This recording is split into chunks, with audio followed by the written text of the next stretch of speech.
বরকত আছে নাই কিভাবে বুঝবেন? বরকত হবে কারো লাখ টাকায় কোলায়, কারো কোটি টাকা থাকার পরও ঋণে জর্জরিত, কারো 1000 টাকার মধ্যে ঘুম আছে, কারো কোটি টাকাও কিনে ঘুম নেই, কারো লাখখানিক টাকা সংসার চলে, ছেলেবেলেগুলো মানুষ হচ্ছে, পড়াশোনা, কোনো ধরনের দেনা পানা ওই ধরনের কোনো পেরেশানি নেই। আর একজন কোটি কোটি টাকা জোগাড় করেছে, কিন্তু এটি লাইফ সাপোর্টের হাসপাতাল বিল পেয়েছে, এয়ার অ্যাম্বুলেন্স বিল পেয়েছে, চাঁদাবাজরাও টাকা পয়সা পেয়েছে, রাজনৈতিক দলগুলোও টাকা পেয়েছে, এবং নানা জায়গায় লাখ লাখ কোটি টাকার শপিং হয়েছে, কিন্তু দিন শেষে দেখা যায় আখিরাতের জন্য তার 1 টাকাও জমা নেই, 1 টাকাও কি নেই। একজন লাখ টাকা দিয়েও 5000 টাকা আখিরাতে পাঠাতে পেরেছে, আর যে কোটি টাকা পকেটে নিয়ে 200 টাকা দিতে পারেনি, বরকত হলো? মুহিকাত বারাকাতু বাইহিমা, ক্যাশ বক্সে সবই, কিন্তু দিন শেষে দেখা যায় কোনোটাই তার আখিরাতে কাজে আসে নাই। আর আপনি বলেন, আপনার হাত থেকে আপনার আখিরাতের জন্য আপনার পকেট থেকে টাকা বের না হলে সে টাকা আপনার ছেলের পকেট থেকে বের হবে, সে নিশ্চয়তা কে দিয়েছে? বিষয়বস্তু সম্পর্কে ধারণা পেতে চেয়েছি, এবং সভাপতি মহোদয় বলেছেন বাণিজ্যিক এলাকা, আগ্রাবাদ, কমার্শিয়াল এরিয়া, ব্যবসা বাণিজ্য, এ প্রসঙ্গে কিছু কথা হোক। আমার যদ্দূর মনে পড়ে যে আপনাদের এই আয়োজনে যদি এই জায়গায় ছিল না, আগ্রাবাদ হোটেলের আশেপাশে কোথাও ছিল, যে সেই জায়গায় একবার কথা বলার সুযোগ হয়েছিল, তাও ব্যবসা বাণিজ্য নিয়ে। তো আসলে ওয়াজের বিষয়, আলোচনার বিষয়, প্রেক্ষাপট, প্রেক্ষিত বা স্থান বিশেষে বিষয়বস্তু নির্ধারিত হয়। এটি খুবই যৌক্তিক বিষয়। একটি বাণিজ্যিক এলাকায় বসে বাণিজ্য, ব্যবসা বাণিজ্য নিয়ে কিছু কথা হবে। যদিও আমাদের ব্যস্ততায়, জীবনের ব্যস্ততায়, জীবনের সংগ্রামে আমরা প্রত্যেকে ব্যবসা বাণিজ্যের সাথে সম্পৃক্ত নই।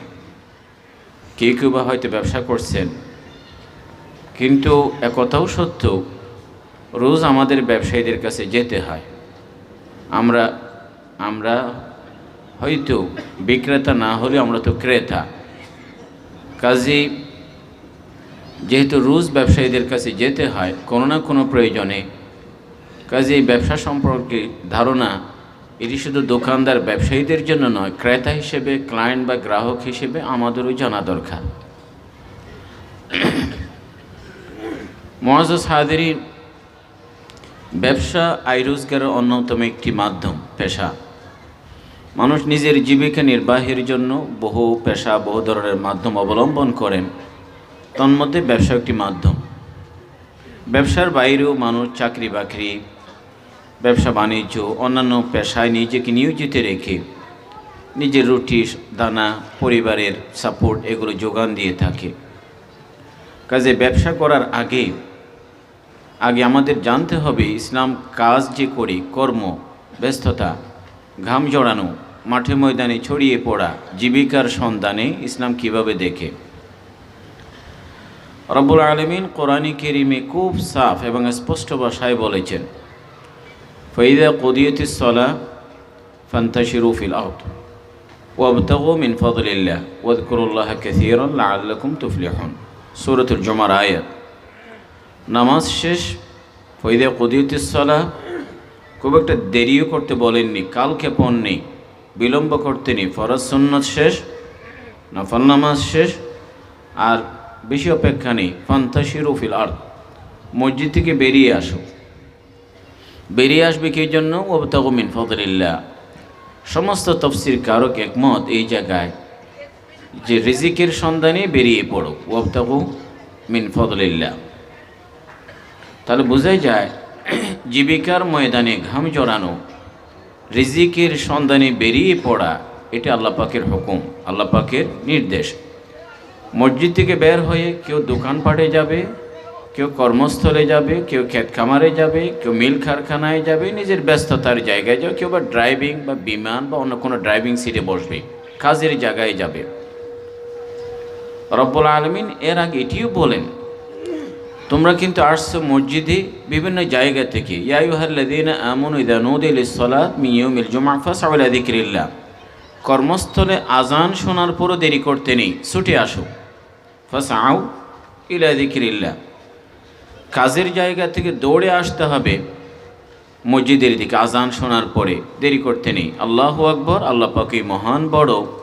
কাজে আজান শোনার পরে আমার চাকরি, আমার ব্যবসা, আমার অফিস, আমার দোকানপাট বড় হতে পারে না, আল্লাহ পাকই বড়, আল্লাহ পাকই বড়। সে ডাকে সাড়া দিতে হয়। মসজিদের দিকে ছুটে আসতে বলেছেন, মসজিদ থেকে বেরিয়ে যেতে বলেছেন। ফান্তাশিরু থেকে বোঝা যায় যে জীবিকার জন্য এক জায়গায় একত্রিত হবার সুযোগ নেই, নানা জায়গায় বিক্ষিপ্তভাবে নানা জায়গায় ছুটে যেতে হয়। রব্বুল আলামিন অন্য আয়াতে ইরশাদ করেন, হুয়াল্লাযী জাআলা লাকুমুল আরদা যালুলান ফামশু ফি মানাকিবিহা ওয়া কুলু মির রিজকিহি। এই পৃথিবীর নানা জায়গায় বিচরণ করে বেড়াও। কাজে রিজিক এক জায়গায় না, কারো রিজিক মাটির অনেক গভীরে খনিজ শ্রমিক হয়ে কাজ করে, কারো রিজিকটা আল্লাহ পাক আকাশে রেখেছেন, বিমানের ক্যাবিন ক্রু কাজ করে, কেউ কারো রিজিক সাগরে, জেলে হোক বা নাবিক হোক, কারো স্থলে দোকানপাট বা কর্মস্থল। রিজিক নানা জায়গায় আল্লাহ পাক ছড়িয়ে ছিটিয়ে দিয়েছেন। ও কুলুমিন রিজকিহি, এটা আল্লাহ পাকের নিয়ম। আল্লাহ পাক রিজিক ঘরে পৌঁছান না, রিজিকের জন্য বেরিয়ে যেতে বলেছেন, এটা আল্লাহ পাকের নিয়ম, খোদাই নিয়ম, ডিভাইন রোল, ডিভাইন ল। কাজে কাজ করা ইসলাম বড় ফজিলতের এবং বড় গুরুত্বপূর্ণ কাজ মনে করে। আব্দুল্লাহ বিন মাসউদ রাদিয়াল্লাহু আনহু তিনি বলেন, বেকার বসে থাকা, হাত পা গুটিয়ে বসে থাকা, এটা আমি একেবারেও পছন্দ করি। ইন্নী লা আকরাহু রাজুল ফারিগান, কোনো মানুষ বা কোনো ব্যক্তিকে যদি আমি অলস সময় কাটাতে দেখি, আড্ডায় সময় কাটায়, কাজ করে না, দুনিয়ার কাজেও ব্যস্ত না, আখিরাতের কাজেও ব্যস্ত না, এই লোকটাকে আমি অপছন্দ করি। আব্দুল্লাহ বিন মাসউদ বলেন। হযরত ওমর ইবনুল খাত্তাব রাদিয়াল্লাহু আনহু তিনি বলেন, ইন্নী লা আরা রাজুল শাব ফায়ুজিবুনি শাকলুহু, কখনো যুবকের শরীর, দেহ, আকার আকৃতি দেখে আমি মুগ্ধ হই, স্বাস্থ্যবান সবল যুবক। কিন্তু যদি কোন বলা হয় লাইসা লাহু আমল, কোনো কাজে নেই, তার কোনো ব্যস্ততা নেই, সাকাতা মিন আইনি, তখন আমার দৃষ্টিতে তার কোনো মর্যাদা নেই। তাহলে বোঝাই যায় হযরত ওমরও বেকার মানুষকে পছন্দ করছেন না, কাজ নেই। কারণ হযরত ওমর এক সময় গিয়ে দেখলেন মসজিদে কিছু মানুষ বসা। মানে আনতুম, তোমরা কারা?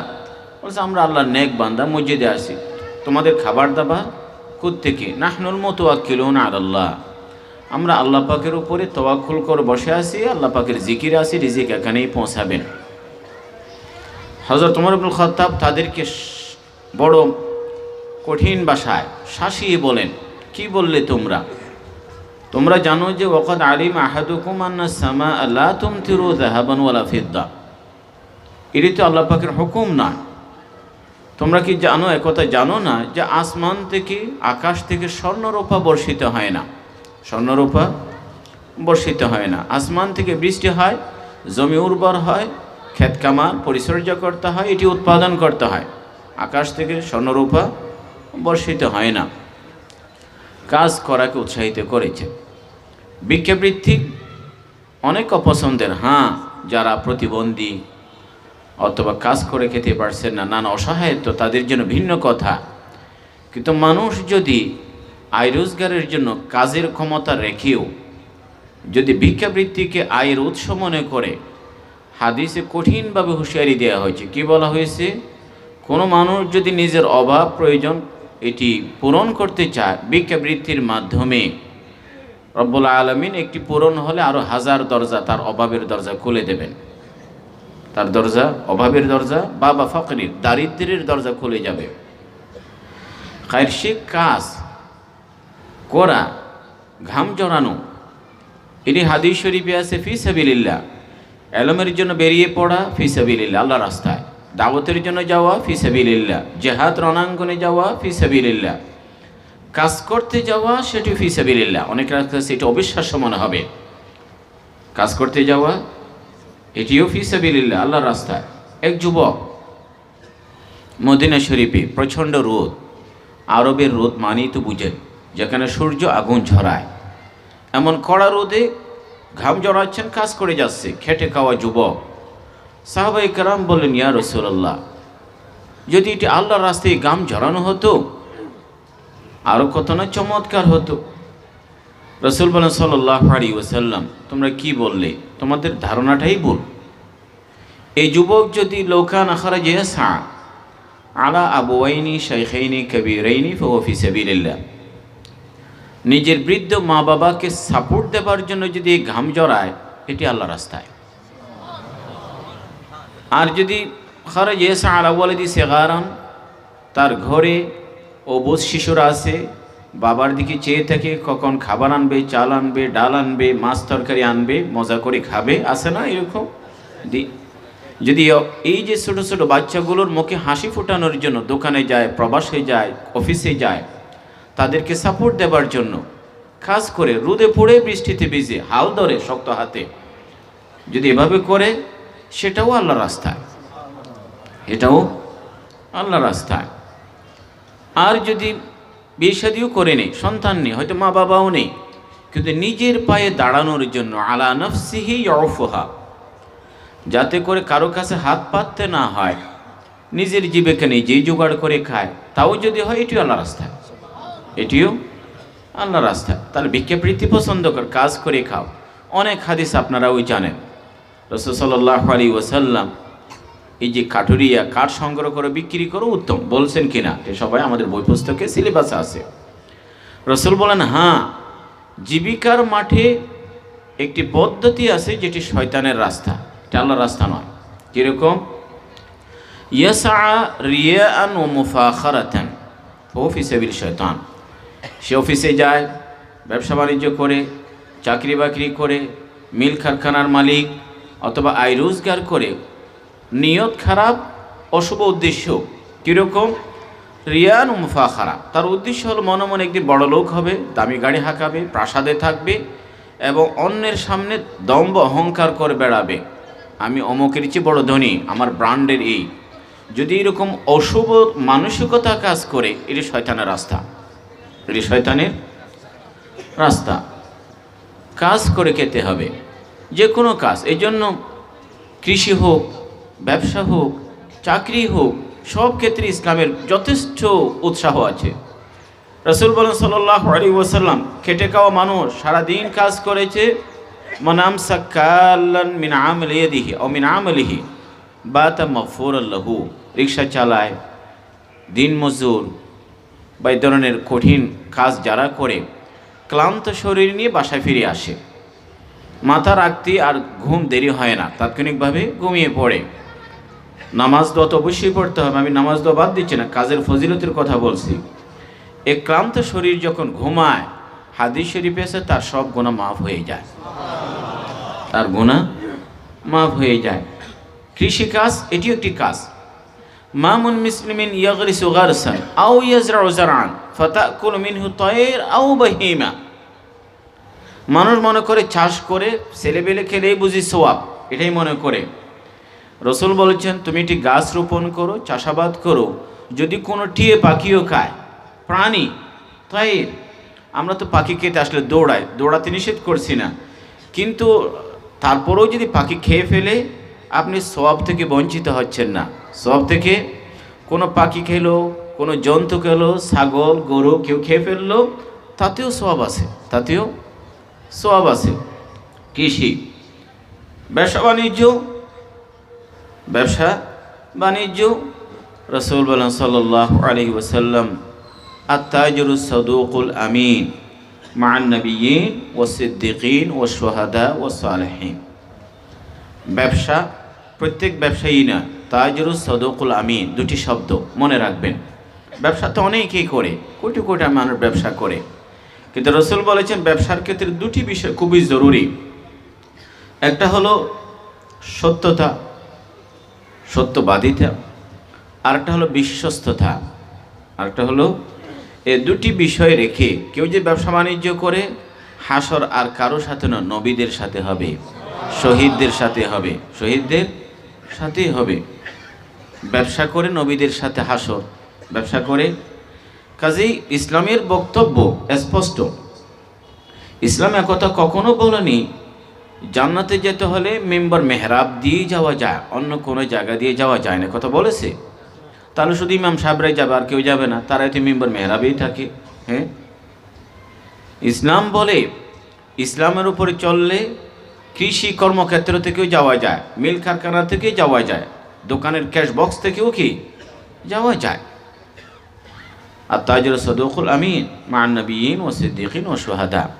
কানজুল উম্মালের একটি হাদিস আছে, রাসূল সাল্লাল্লাহু আলাইহি ওয়াসাল্লাম রব্বুল আলামিন এই পৃথিবীতে রিজিক গোটা দুনিয়ায় নানা জায়গায় ছড়িয়ে ছিটিয়ে দিয়েছেন। কিছু রিজিক কৃষির মাধ্যমে, কিছু চাকরি এবং কিছু অন্যান্য পেশা, সবাই তো রিজিক পায়। রিজিকের ক্ষেত্রে এটিও বলে দিই, আমরা সবাই জানি রিজিকের জিম্মাদারি আল্লাহ পাক নিয়েছেন। তবে হ্যাঁ, রিজিকের জন্য শ্রম দিতে বলেছে। দিন শেষে ততটুকুই পাওয়া যাবে যতটুকু লেখা আছে, যতটুকু লেখা আছে, এর বাইরেও না। এবং রিজিকের গতি মৃত্যুর গতির চেয়ে বেশি। মৃত্যু আমাদের দিকে আসে, রিজিকও আসে, তবে সব সময় মৃত্যুর আগে রিজিক আগে এসে পৌঁছে যায়। তার মানে হলো রিজিকের গতি মৃত্যুর চেয়ে বেশি। এই জন্য সেটা আপনারাও লক্ষ্য করেছেন। কারোর রিজিক ফুরিয়ে গেছে, মৃত্যু এখনও বাকি, হায়াত 2 দিন আছে। এই 2 দিনে শত চেষ্টা করেও, লাইফ সাপোর্টে নিয়েও সব চেষ্টা করো, 1 ফোঁটা পানি শরীরে ঢোকানো যায় না, যায়, অথচ 2 দিন এরপরও বেঁচে ছিল। আর কখনো এরকমও হয় 1 মিনিট পরেই মারা যাবে, অন্য দিনের চেয়ে খুব দ্রুত গতিতে 1 প্লেট সাবার করে ফেলেছে, 1 প্লেট। তাহলে বোঝা যায় কেউ কোনো মানুষ রিজিকের একটি দানা রেখেও দুনিয়া থেকে বিদায় নিতে পারে না। এরকম একটা লোক আপনি পৃথিবীতে পাবেন না, সে চলে গেছে, তার রিজিক রয়ে গেছে, এটি কখনো হতে পারে না। লা তামুতু নাফসুন হাত্তা তাস্তাকমিলা রিজকাহা, হাদিসের শব্দ, হাত্তা তাস্তাকমিলা রিজকাহা, রিজিক শেষ করেই যায়। রিজিক আল্লাহ পাক নানা জায়গায় বন্টন করে দিয়েছেন। আবার রিজিক আল্লাহ পাক ইয়াবসুতু রিজকা লিমান ইয়াশা ওয়া ইয়াকদির, কখনো আল্লাহ পাক সম্প্রসারিত করেন, কখনো সংকুচিত করেন, কাউকে বাড়িয়ে দেন, কাউকে কম দেন, কাউকে কম দেন। নাহনু কাসামনা বাইনাহুম মাঈশাতুহুম ফিল হায়াতিদ দুনিয়া।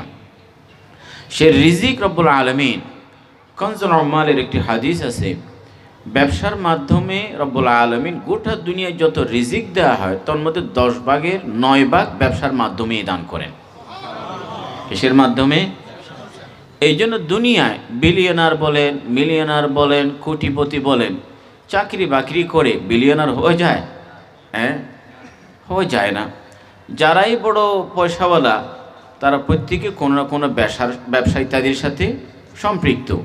ডাক্তারও যদি নিজেকে মনে করে কোটিপতির, তারা যদি তাকে যদি নিতে চায় কোটিপতির, যে আমি তাদের সে শাড়িতে নিয়ে যাব, তখন সে ডাক্তারও কিন্তু কোনো না কোনো ক্লিনিক ব্যবসা, অন্য ব্যবসার সাথে কী হয়, সম্পৃক্ত হয়ে যায়। তাহলে বোঝা যায় যে ব্যবসার মাধ্যমে আল্লাহ পাক আমাদের রিজিকের সিংহভাগ বা 9 ভাগ আল্লাহ পাক ব্যবসার মাধ্যমেই দান করেন। এবং সে ব্যবসা বাণিজ্য স্বয়ং রাসূলুল্লাহ সাল্লাল্লাহু আলাইহি ওয়াসাল্লাম করেছেন, অবশ্যই নবুয়তের আগে। কিসের আগে? নবুয়তের আগে 2 বার বাণিজ্যিক সফরে গেছেন, তত বড় বিষয়। এই জন্য ব্যবসায়ীদের মনোভাব, ব্যবসায় ফাঁক ফোকর, ব্যবসায় সুযোগ সম্ভাবনা অথবা সমস্যা কী, ব্যবসায়ীদের মনোভাব, এগুলো সব নবীর ফার্স্ট হ্যান্ড এক্সপিরিয়েন্স, আল্লাহ নবীর অভিজ্ঞতা। এটা বাইরে থেকে শোনা কথা নয়, আল্লাহ নবী জানতেন। আল্লাহ নবী নিজেও ব্যবসা করেছেন। সাহাবায়ে কেরামদের মধ্যে 4 খলিফার মধ্যে 3 জনেই ব্যবসার সাথে সম্পৃক্ত, হযরত আলী ছাড়া। হযরত আবু বকর সিদ্দিক রাদিয়াল্লাহু আনহু, হযরত ওমর ইবনুল খাত্তাব, ওসমান ইবনে আফফান প্রত্যেকে ব্যবসা করতেন। আব্দুর রহমান বিন আউফ, জুবাইর বিন আওয়াম ব্যবসা করতেন। এমনকি কেউ কেউ বলে 10 জন সাহাবী যারা দুনিয়াতে থাকা অবস্থায় বেহেশতের কনফার্মেশন লেটার পেয়েছেন, দুনিয়াতে থাকতে বেহেশতের টিকিট পাওয়া, এদেরকে বলা হয় আল আশরাতুল মুবাশশারা বিল জান্নাহ। আল আশরাতুল মুবাশশারা বিল জান্নাহ, দুনিয়াতে বলা হয়েছে তোমরা জান্নাতি। সুবহানাল্লাহ। এদের মধ্যে 10 জনের মধ্যে 9 জনেই ব্যবসা করতেন, 9 জনেই ব্যবসা করতেন। যদি ব্যবসা জান্নাতের পথে যাওয়ার পথে যদি বাধা হতো অথবা গতি স্লো করতো, গতি কী করতো? স্লো করতো, তাহলে ইসলামের 4 খলিফা, 3 খলিফা কেন নিজেকে ব্যবসায় জড়ালেন? তারা কি কম বুজুর্গ ছিলেন? হযরত ওমরুল খাত্তাব রাদিয়াল্লাহু আনহু উনি এক হাদিসে আছে, একটি হাদিস যখন বলছে হাদিস রসুল বলেছে কিনা, আবু সাঈদ খুদরিকে বললেন হ্যাঁ আল্লাহ নবী বলেছে, সাক্ষী নিয়ে আসো। আরেকজনকে বলেন হ্যাঁ আমিও শুনেছি। তখন হযরত ওমর বলেন আলহানিস সাফাকু বিল আসওয়াক গায়রি। হযরত ওমর পালাক্রমে যেদিন আল্লাহ নবীর দরবারে থাকতেন এক আনসারি বন্ধুকে ছুটি দিতেন, আর ওই দিন আনসারি বন্ধুকে নবীর সামনে পাঠালে নিজেকে ব্যবসায় নিয়োজিত রাখতেন পালাক্রমে, যাতে করে আল্লাহ নবীর কোনো কথা ছুটে না যায়। তো হযরত ওমর বলেন হ্যাঁ এই হাদিস শুনতে পেলাম না, বাজারে সময় দিতে তিনি ব্যবসা করতেন। অনেক সাহাবায়ে কেরাম ব্যবসা করতেন। হযরত আয়েশা সিদ্দিকা বলেন কানা আসহাবু রাসূলিল্লাহ আসহাবু মেহনা। প্রত্যেক সাহাবী, অনেকে মনে করে সাহাবায়ে কেরাম আমাদের হুজুরদের মতো মেম্বার মেহের, কোনো কাজ কাম নেই, ব্যবসা নেই, চাকরি নেই, আল্লাহ বিল্লাহর মধ্যে, এরকম মনে করে না। সাহাবায়ে কেরাম রিদওয়ানুল্লাহ আলাইহিম প্রত্যেকে নিজের জন্য, নিজের সংসারের ব্যয় নির্বাহের জন্য কোনো না কোনো পেশা অবলম্বন করেছিলেন। তবে অধিকাংশ আনসারি সাহাবী কৃষিকাজে ব্যস্ত ছিলেন, আর মুহাজির যারা মক্কা থেকে গেছেন তারা ব্যবসা বাণিজ্যের সাথে সম্পৃক্ত নিজেদেরকে রেখেছিলেন, ব্যবসা বাণিজ্য করতেন। মুআজ্জাজ হাজিরিন, এটি আল্লাহ পাকের মেহেরবানি। আমি সময়ের কথাও বিবেচনা করছি, নাহলে বলতাম একথা যে কোনো জাতি অর্থনৈতিকভাবে পরাধীন হলে রাজনৈতিকভাবে স্বাধীন হয় না। রাজনৈতিকভাবে কি হয় না? পয়সা করে অমুসলিমের হাতেই থাকবে, ধন দৌলত অন্যদের হাতে থাকবে, আর আপনি চড়ি ঘোরাবেন, কখনো হতে পারে না। এই জন্য মদিনায় যাওয়ার পরে রাসূলুল্লাহ সাল্লাল্লাহু আলাইহি ওয়াসাল্লাম সাহাবায়ে কেরামকে উৎসাহ দিলেন, তোমরাও ইহুদিদের হাতে ব্যবসা, তাদের হাতে অর্থনীতি, তাদের হাতে বাজার ব্যবস্থাপনা, এগুলো তাদের হাতে জানো, তোমরা তাদের থেকে কেড়ে নিতে হবে না, তোমরাও সেই জায়গায় প্রতিযোগিতা করো, অল্প আল্লাহ নবীর দোয়ায়, সোহবতে বরকতে মদিনা খুব একটা সময় লাগেনি, কারণ ব্যবসায় সততা, সত্যবাদিতা প্রচুর বরকত এনে দিয়েছে। অল্প সময়ের ব্যবধানে দেখা যায় ওসমান বিন আফফান মদিনার প্রথম সারির ব্যবসায়ীর অন্যতম একজন। তিনি তো মক্কা থেকে হিজরতের সময় নিজের গায়ের জামা ছাড়া আর কিছুই নিতে পারেননি।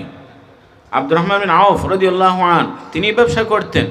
এক আনসারি সাহাবী যার সাথে বন্ধুত্ব, ভ্রাতৃত্ব, বললেন যে ভাই আমার 2 স্ত্রী একজন দিয়ে দেব, আমার বাগান একটি দিয়ে দেব, আপনি নেন। বলেন যে না, দুল্লুনি আলোসুক, বাজার দেখাইয়ে দেন। ভাই শুকরিয়া, আপনি প্রস্তাব করেছেন, বাটি আপনার অফার আমি নেব না, আপনার কাছেই থাক। অথচ আমাদের মতো হলে সুযোগ নিত, স্ত্রী বাগান সবই। তিনি বলেন বাজার দেখাইয়ে দেন। বাজারে গেলেন, ব্যবসা শুরু করলেন, কিছু সামর্থ্য আসলো, বিয়ে শাদী করলেন। কি করলেন? এর প্রচুর বরকত। তো এই জন্য হযরত সাহাবায়ে কেরাম ব্যবসা করেছেন। আজকের দিনে আমি প্রায় সময় বলি 1400 বছর আগে ব্যবসা করেছেন, কিন্তু আজকের দিনেও গোটা বিশ্বে একমাত্র এক সাহাবী আছে যার নামে এখনো অ্যাকাউন্ট আছে। তিনি কে? ওসমান ইবনে আফফান। কেননা তিনি যে বীর রোমা, খুব খনন করে মুসলমানদের জন্য ওয়াকফ করেন, সেই জায়গায় বহুতল ভবন, ওয়াকফে 5 স্টার হোটেলগুলো, কাজে এটা ওয়াকফদাতাকে ওসমান ইবনে আফফান, ওনার নামেই বন্টন করা হচ্ছে। আর ওসমান ইবনে আফফান যদি ব্যবসা না করতেন, গজওয়ায়ে তবুকের সময় 1000 উট, 1000 বাহিনীর রসদ যোগান দেয়া, এই অর্থনৈতিক সাপোর্ট দেওয়া সম্ভব ছিল? কাজেই ইসলাম ব্যবসা বাণিজ্য, চাকরি বাকরি, অর্থনৈতিক শক্তি বৃদ্ধির জন্য নির্দেশ দেয়। বনি ইসরাইলের ক্ষেত্রে রব্বুল আলামিন বলেন, দেখো সুম্মা রাদাদনা লাকুমুল কাররা আলাইহিম ওয়া আমদাদনাকুম বিআমওয়াল ওয়া বানিন। পালা তোমাদের পক্ষেই গেল, কেননা তোমাদের ওয়া আমদাদনাকুম বিআমওয়ালি ওয়া বানিন ওয়া জাআলনাকুম আকসারা নাফিরা। তোমাদের শুধু জনবল বাড়েনি, তোমাদের ধনবলও বেড়েছে, ধনবলও বেড়েছে। আমাদের মুসলিম বিশ্বের সমস্যা হলো যেখানে ধনবল বেশি সেখানে জনবল কম, আর যে সমস্ত মুসলমান দেশে জনবল বেশি সেখানে ধনবল কম। অথচ জনবলের পাশাপাশি যদি ধনবলও থাকতো, ইতিহাস ভিন্নভাবে রচিত হতো। ইতিহাস ভিন্নভাবে কি হতো? রচিত হতো। খায়ের ব্যবসা প্রসঙ্গে আমরা আসি। এটি কোরআনে কারীমে রব্বুল আলামিন তিজারা অনেকবার উল্লেখ করেছেন। রিজাল লা তুলহিম তিজারাতুন ওয়ালা বিআন যিকরিল্লাহ ইয়ারজুনা তিজারাতান লান তাবুর। রব্বুল আলামিন ব্যবসার কথা বলেছেন, যদিও নানা প্রেক্ষাপটে নানা বিষয়ে কথা বলেছেন। তিজারা শব্দটি কোরআনে কারীমে আছে। এবং সে ব্যবসা বাণিজ্য রাসূলুল্লাহ সাল্লাল্লাহু আলাইহি ওয়াসাল্লাম করতে বলেছেন, আমাদেরকে নিয়ম দিয়েছেন, নিয়ম নীতি আছে। মুসলমানদের বড় পরিচয় হলো যেখানেই তারা ব্যবসা বাণিজ্য করেছেন ইসলামী আখলাক, তমদ্দুন, তাহজিব, সভ্যতা, সংস্কৃতি, বিশ্বাস এবং মূল্যবোধ, আমাদের নীতি নৈতিকতার প্রচণ্ড ছাপ রেখেছেন। বরঞ্চ আমি বলবো, যেখানে একদিনের জন্য সেনা অভিযান পরিচালিত হয়নি, সেই জায়গায় যে আজকে কোটি কোটি মুসলমান ইন্দোনেশিয়া, মালয়েশিয়া অথবা ইথিওপিয়া, আফ্রিকার বহু দেশে ওই অঞ্চলের মানুষগুলোর সাথে ইসলামের পরিচয় ব্যবসায়ীদের হাত ধরে। কাদের হাত ধরে? ব্যবসায়ের হাত ধরে। সেই জামানায় তারা শুধু ব্যবসার উদ্দেশ্যে পাড়ি জমাননি, ব্যবসা করেছেন, স্থানীয় মানুষকে ইসলামের সাথে পরিচিতও করেছেন এবং তাদের আখলাক, তাদের সততা, বিশ্বস্ততা দেখে এক স্থানীয়রা মুগ্ধ হন। ইতিহাস আছে, বই পুস্তক আছে। রব্বুল আলামিন দুই শ্রেণীর মানুষের কথা বলেছেন, আখরুন ইয়াদরিবুনা ফিল আরদ ইয়াবতাগুনা মিন সাবিলিল্লাহ, আর কাছে ওয়াকাতিলুনা ফি সাবিলিল্লাহ মিন ফাদলিল্লাহ ইউকাতিলুনা ফি সাবিলিল্লাহ। দুই শ্রেণীর মানুষ। এক শ্রেণীর মানুষ হলো যুদ্ধে রণাঙ্গনে ইসলামের পতাকা সমুন্নত করবার জন্য, ইসলামের প্রচার প্রসারের জন্য যারা ঝাঁপিয়ে পড়ে তাদের কথা। আর এক শ্রেণী হলো যারা ব্যবসা বাণিজ্য জন্য সারা পৃথিবীতে বিচরণ করে বেড়ায়। তো হযরত ওমর বলেন, রণাঙ্গনে যদি মৃত্যু নসিব না হয়, অন্তপক্ষে দ্বিতীয় শ্রেণীর জন্য তালিকায় আসতে পারি, এই জন্য মৃত্যু সেভাবেই চায়, সেভাবেই চায়। তার অনেক বরকতের জায়গা নিয়ে সেই হতে হবে। দুই নম্বর হলো ব্যবসা বাণিজ্যের মধ্যে রাসূলুল্লাহ সাল্লাল্লাহু আলাইহি ওয়াসাল্লাম বলেন, আত-তাজিরুস সাদুকুল আমিন মা নবিয়িন। আর হাদিসে আছে, আল বাইয়ান বিল খিয়ার মা লাম ইয়াতাফাররাকা ফাইন সাদাকা ওয়া বায়্যানা বুরিকা লাহুমা ফি বাইহিমা ওয়া ইন কাযাবা ওয়া কাতামা মুহিকাত বারাকাতু বাইহিমা।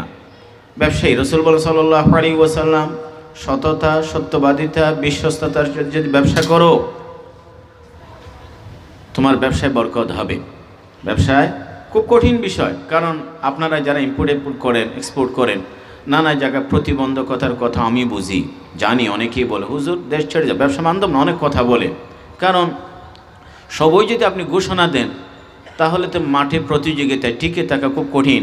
একজন একই পণ্য 1 লক্ষ টন আনছে, ডিক্লারেশন 10,000 টন, যেভাবে হোক ম্যানেজ করেছে। আপনি তো পুরোটাই যদি ডিক্লারেশন দেন, তাহলে তো বাজারে সে পণ্যগুলো, এটি সবাই জানে কীভাবে, যা হোক সেটি অন্য জটিলতা, ওই কমপ্লেক্সিটিকে যাচ্ছে না। হ্যাঁ, যদি আপনি সততা বলেন যে ভাই আমি আপেল বা আমার এই কাপড় বা আমার এই জিনিস আমি এই দামে রাখবো, আপনার সাথে মিথ্যা বলবো না, মিথ্যা, তবে আপনাকে ঠকাবো না, প্রতারণা করব না, 2 পয়সা বেশি নেব, কারণ আমি এখানে কোনো কিছুই গোপন রাখিনি, কোনো কিছুই গোপন রাখিনি। হয়তো আপনার ক্যাশ বক্সে টাকা কম ঢুকবে, কিন্তু এই কমের মধ্যে বরকত থাকবে। এই কমের মধ্যে কী থাকবে? আরেকজন মিথ্যা, প্রতারণা, ধোঁকাবাজি, 2 নম্বরই, একচেটিয়া, মুনাফাখুরি, মজুদদারি, নানা অসৎ উপায়ে তার ভলিউম বড় হলো, ব্যাংকের তার ব্যালেন্স বড় হলো, অ্যাসেট বাড়লো, মুহিকাত বারাকাতু বাইহিমা, বরকত থাকবে না। বরকত আছে নাই কীভাবে বুঝবেন? বরকত হবে কারো লাখ টাকায় কোলায়, কারো কোটি টাকা থাকার পরও ঋণে জর্জরিত, কারো 1000 টাকার মধ্যে ঘুম আছে, কারো কোটি টাকাও কি নেই, ঘুম নেই, কারো লাখখানির টাকা, সংসার চলে, ছেলেপেলেগুলো মানুষ হচ্ছে, পড়াশোনা, কোনো ধরনের দেনা পানা, ওই ধরনের কোনো পেরেশানি নেই। আর একজন কোটি কোটি টাকা জোগাড় করেছে, কিন্তু এটি লাইফ সাপোর্টের হাসপাতাল বিল পেয়েছে, এয়ার অ্যাম্বুলেন্স বিল পেয়েছে, চাঁদাবাজরাও টাকা পয়সা পেয়েছে, রাজনৈতিক দলগুলোও টাকা পেয়েছে, এবং নানা জায়গায় লাখ লাখ কোটি টাকার শপিং হয়েছে, কিন্তু দিন শেষে দেখা যায় আখিরাতের জন্য তার 1 টাকাও জমা নেই, 1 টাকাও কি নেই। একজন লাখ টাকা দিয়েও 5,000 টাকা আখিরাতে পাঠাতে পেরেছে, আর যে কোটি টাকা পকেটে নিয়ে 200 টাকা দিতে পারেনি, বরকত হলো? মুহিকাত বারাকাতু বাইহিমা, ক্যাশ বক্সে সবই, কিন্তু দিন শেষে দেখা যায় কোনোটাই তার আখিরাতে কাজে আসে নাই। আর আপনি বলেন, আপনার হাত থেকে আপনার আখিরাতের জন্য আপনার পকেট থেকে টাকা বের না হলে সে টাকা আপনার ছেলের পকেট থেকে বের হবে, সে নিশ্চয়তা কে দিয়েছে? সে নিশ্চয়তা কে কে দেয় না, বলে আমার ছেলেপেলেরা করবে, আইরে কৃপণ, আপনার জন্য আপনি খরচ করতে পারলেন না, আপনার ছেলে করবে, এটি কখনো হয় না। মুহিকাত বারাকাতু বাইহিমা, বরকত থাকবে না। তাহলে 2 নম্বর হলো এটা সত্যবাদিতা, সততা। 3 নম্বর হলো মনে রাখবেন, ব্যবসা বাণিজ্যের মধ্যে প্রতারণা যদি হয়, এক এক জায়গায় এক এক ধরনের প্রতারণা, এটি আমাদের ব্যবসায়ী বন্ধুরা জানে। কাপড়ের ক্ষেত্রে যেটি সঠিক, ওষুধের ক্ষেত্রে তা নয়। বিল্ডিং মেটেরিয়ালস এক ধরনের, সব জায়গায় ফাঁক ফোকর বহু কি আছে, সুযোগ আছে। যদি এভাবে তথ্য গোপন করা হয়, কাস্টমারকে ধোঁকা দেওয়া হয়, মান গাশশা ফালাইসা মিন্না। আল্লাহ নবী বাজারে গেলেন, একজনের খাবারের স্তূপ বিক্রি করে হাত ঢুকাইয়ে দিলেন। আল্লাহ নবী হাত ঢুকাইয়ে দিয়েছেন, এটা হলো মার্কেট মনিটরিং, তদারকি করা। কারণ তিনি রাষ্ট্রপ্রধান, সরকার, এটা সরকারের দায়িত্ব মার্কেট মনিটরিং করা। দেখা যায় উপরেগুলো শুকনো, ভিতরে ভেজা। ইয়া হাদা, এই লোক, আরে এরকম কেন হলো? আমি অবাক হই রহমতুল্লিল আলমিন সাল্লাল্লাহু আলাইহি ওয়াসাল্লামের কথায়। তিনি বলেন ইয়া হাদা, তিনি নাম বলেন নাই। তিনি যদি সেদিন ওই লোকটার নাম বলে দিতেন, কিয়ামত পর্যন্ত এই সাহাবী চিহ্নিত হয়ে যেত। কি হয়ে যেত? চিহ্নিত হয়ে যেত। কি হলো? তিনি বলেন ইয়া রাসূলুল্লাহ আসাবাতুস সামা, বৃষ্টির পানি। আর এটা কোন ধরনের বৃষ্টির পানি? বৃষ্টির পানি তো উপর থেকে আসে, উপরে শুকনো, ভিতরে ভেজা, এটাকে বৃষ্টির পানি হয়? হয় না। তখন বললেন মান গাশশা ফালাইসা মিন্না, যারা ব্যবসা বাণিজ্যে ধোঁকাবাজি করে তারা আমার উম্মতের আদর্শ সদস্য হতে পারে না। আমি আশিক রাসূল, নবীকে মহব্বত করি, আর ব্যবসায় গিয়ে 2 নম্বরই করি না। নবী তো আমাকে উম্মতের আদর্শ সদস্য হিসেবে স্বীকৃতি দিচ্ছেন না। 4 নম্বর হলো ব্যবসায়, সামনে রমজান। শুনলাম কয়েকটি আরব দেশে 10,000 আইটেম, বিশেষ করে রমজানের আইটেমের উপরে 75% ডিসকাউন্ট। কয় পার্সেন্ট? 75% ডিসকাউন্ট রমজান উপলক্ষে। আর আমাদের আল্লাহ ডিসকাউন্ট দিয়েছে রমজান, যেগুলো মানুষের মৌলিক সেহরি ইফতারি খাবার, এটি হয়েছিল মুসলমান দেশ বা মুসলমানের পরিচয়। আমরা সুযোগগুলো কত কঠিনভাবে, আল্লাহ মাফ করুক। তো যারা এই ধরনের মজুদদারি করে, সিন্ডিকেট, কৃত্রিম সংকট সৃষ্টি করে, আর্টিফিশিয়াল ক্রাইসিস তৈরি করে, জিনিসের অভাব নেই, সাপ্লাই ক্ষেত্রে সৃষ্টি করে, আল মুহতাকিরু মালউন। যারা মজুদদারি করে তারা অভিশপ্ত। তারা কি? অভিশপ্ত। নবীর ভাষায়, নবী, এখন আমি নবীর অভিশাপ নিয়ে ইফতারের সময় দোয়া করলে হবে?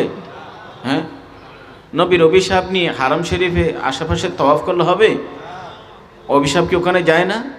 আল মুহতাকিরু মালউন। আল মুহতাকিরু, কোটি মানুষের ক্রয় ক্ষমতার ঊর্ধ্বে নিয়ে ওখান থেকে লাভের কিছু অংশ নিয়ে মক্কা শরীফ যাওয়া মানে কি? তো মূল জায়গায় চিন্তা করতে হবে। আল মুহতাকিরু মালউন 4 নম্বর বললাম। 5 নম্বর হলো ব্যবসা বাণিজ্য করবেন, কখনো মিথ্যা শপথ করবেন না। মিথ্যা শপথ করবেন না। 3 শ্রেণীর মানুষের প্রতি আল্লাহ পাক কিয়ামতের মাঠে তাকাবেন না। আচ্ছা, কোনো বিয়ের ক্লাব, আসর, যে দাওয়াত দিয়েছে, আপনি গেলেন, আপনার দিকে বড় কথা বলে না, বরের বাবাও বলে না, আত্মীয় কেউ কথা বলেন, আপনার খাবার আছে ওই জায়গায়? ওই দিনের আয়োজক তারাই যদি আপনার উপর রেগে যায়, ওখানে আপনার আসন আছে, চেয়ার আছে, কিয়ামতের মাঠে যদি আল্লাহ পাক আমার দিকে না তাকান, ওই দিন আমার কি কল্যাণ আছে? ওই দিকে আমার কোনো কল্যাণ নেই। তন্মধ্যে সেই লোক আছে যে লোক নিজের পণ্যটাকে মিথ্যা শপথ করে কাস্টমার হাতে তুলে দেয়। কাস্টমার হাতে তুলে দে, আমার নাম বিক্রি করলা, তোমার জিনিস বিক্রি করো, ঠিক আছে, আমার নাম কেন বিক্রি করছো? আমার নাম বলে না, আল্লাহর কসম কে বলছে, কস্ট প্রাইসে দিচ্ছি। কস্ট প্রাইসে? কিসের কস্ট প্রাইস? এরকম পাগল আছে, ঢাকা থেকে 60 টাকা কিনে 70 টাকা কিনে আবার 70 টাকা দেবে। হ্যাঁ, পাগল নাকি? হ্যাঁ, ঠিক আছে, কে করবে? এসব বলার দরকার নেই, বলার দরকার নেই। মিথ্যা শপথ হবে না। একদিন রাসূল বাজারে গেলেন, আমি কথা শেষ করে দিই। বাজারে গিয়ে আরও অনেক কথা সংক্ষেপে বললাম। বাজারে যাওয়ার পরে বললেন ইন্না তুজ্জার ইয়াহশুরুনা ফুজ্জারা, এই ব্যবসায়ীরা বড় খারাপ, দুষ্ট প্রকৃতির, খারাপ মানুষের সাথে হাসর হবে। সাহাবা একরাম বলেন, আর আলাইসাল্লাহ কদ হালাল বাই, আল্লাহ পাক ব্যবসা বাণিজ্য হালাল করেনি, এমনটি কেন হবে? বলে ব্যবসা বাণিজ্য হালাল, কিন্তু এরা তো ইয়াহলিফুন ফায়াকযিবুন, ইয়াতাহাদ্দাসুন ফায়াকযিবুন ওয়া ইয়াহলিফুন ফায়াসিমুন। এরা তো বলে মিথ্যা, কসম করে মিথ্যা, কসম করে মিথ্যা, এই জন্য তাদের এই ওবাল, এ পরিণতি। 7 নম্বর হলো ব্যবসা বাণিজ্যে সুদে জড়াবেন না। সুদে, ব্যবসার আকার ছোট, কেউ কেউ আছে ব্যবসা বড় করতে গিয়ে সুদে জড়িয়ে পড়ছে। আল্লাহ পাক বলছে যে আমাকে সুদে জড়িয়ে হলো ফ্যাক্টরি বড় করতে হবে। ইয়ামহাকুল্লাহু রিবা ওয়া ইউরবিস সাদাকাত, সুদ নিচ্ছিন্ন করে দেন, সাদকাকে আল্লাহ পাক বৃদ্ধি করেন। 8 নম্বর হলো ব্যবসার কিছু অংশ আল্লাহ রাস্তায় দেবেন, 1 টাকা হোক 10 টাকা হোক, বরকত। বনি ইসরায়েলের ঘটনায় জানেন তো, মেঘ থেকে আওয়াজ, অমুকের খেতে কি দাও, পানি দাও, কারণ কি? ওই লোকটা 1/3 গরিবের জন্য রেখে দিয়েছেন, গরিবের জন্য রেখে দিয়েছেন। 9 নম্বর হলো যত বেশি ভোরে যাওয়া যায়, তাবকির, ভোরে। হাদিস শরীফ ভোরে খেলে উম্মতি ফি বুকুরিহা। অথচ অমুসলিম দেশে আসার পরে আমি দেখেছি আমেরিকা, সাউথ আফ্রিকা ইত্যাদি অনেক দেশে ওরাও তো রাতে দোকানপাট করে না, অথচ মুসলিম বিশ্বে সারা রাত 12টা ফজর নামাজ কই, আর সকালে তো কি ওটা হয় না। বরিখা মর্নিং মার্কেট সকালবেলা হওয়ার দরকার, বরকত আছে, বরকত। বরিখালি উম্মতি ফি বুকুরিহা।